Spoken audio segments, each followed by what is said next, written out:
Kepulangan Muzakir Manaf atau Mualem disambut hangat oleh masyarakat dan para tokoh Aceh di Bandara Sultan Iskandar Muda, Rabu 18 Juni 2025. Warga memadati area bandara untuk menyambut kedatangan Mualem atas kembalinya kedaulatan 4 pulau yang polemik di wilayah perairan Aceh.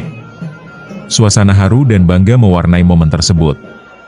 Setibanya di bandara, Mualem langsung dipeusi juk oleh para ulama dan tokoh adat Aceh.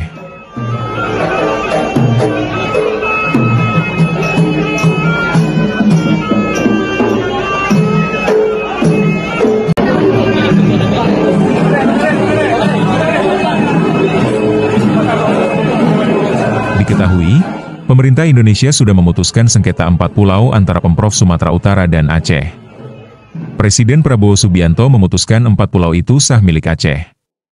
Hal itu disampaikan dalam konferensi pers Mensesnek Prasetyo Hadi di kantor Presiden, Istana Kepresidenan, Jakarta, Selasa 17 Juni 2025, yang dihadiri Wakil Ketua DPR Sufmi Dasko Ahmad, Mendagri Tito Karnavian, Gubernur Aceh Muzakir Manaf atau Mualem dan Gubernur Sumut Bobi Nasution.